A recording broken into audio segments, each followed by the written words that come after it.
আপনারা দেখছেন সংবাদ অন্নগতি। নাদিয়া থানার অন্তর্গত কাঞ্চনতলা শ্মশানঘাট কালী মন্দিরে পুরোহিতকে আগ্নেয়াস্ত্র দেখিয়ে দুঃসাহসিক ডাকাতি।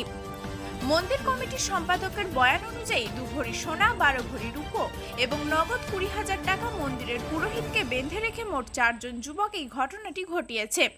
ইতিমধ্যে ঘটনাস্থলে কলকাতা পুলিশের বিভিন্ন দপ্তরের কর্তা ব্যক্তিরা এসে ঘুরে গেলেও এখনো পর্যন্ত এই ডাকাত দলেরা অধরা। মন্দিরের পুরোহিতের কথা অনুযায়ী আনুমানিক শনিবার রাত 1টা থেকে 1:30টার সময় মন্দিরের গ্রিল গ্যাস কাটার দিয়ে কেটে মন্দিরে প্রবেশ করে ওই যুবকেরা। ঢুকেই ওই পুরোহিতকে বেধড়ক মারধর করে বলে অভিযোগ ওই পুরোহিতের।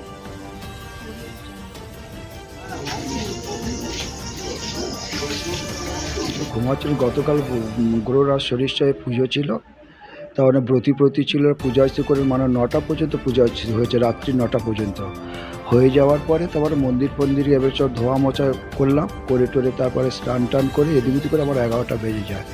11টা বেজে এবারে মায়ের সামনে বিছানা পিছানো করে আমি শুয়ে পড়ি। গরমের জন্য ভিতরে থাকে না, বাইরে ছিলাম।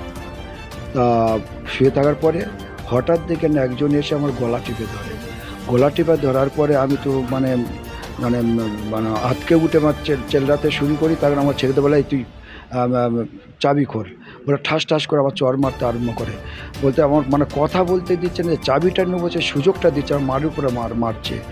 মারার পরে তারপর আমি মোটামুটি বলে আগে মায়ের দরজার চাবিটা খোল, বললে আমি মায়ের দরজাটার চাবি খুলেছি। ফের মারতে নিয়ে যা বলে বাইরের দরজার চাবি খোল। আগে হয়েছিল 2বার ক্যাশ বাস্কটা চুরি গেছিল। তখন মোটামুটি আমি এক পিরিয়ডে ছিলাম, এক পিরিয়ডে ছিলাম না। এক পিরিয়ডে ভাই ছিল, আমি বাড়ি ছিলাম, আর এক পিরিয়ড চিনতেই পারিনি। হ্যাঁ, গিল ভেঙে ঢুকেছে। ওদের হাতে ছিল, আমাকে যখন একোচা চেম্বার ধরেছিল, আর হাতে মানে মানে চাকু বা ভোজালিটাকে কি একটা বড় মতন বড়, ওরা 4 জন ছিল। তারপরে আমাকে মারতে আবার আমার মেরে জায়গা ছটটা ফাটিয়ে দিয়েছিল। হ্যাঁ, তারপর আমাকে আবার থানাতে পুলিশ আসার পর তারপর আমাকে নিয়ে গেছিল। এখন আতঙ্ক ভয়ের মধ্যে আছে।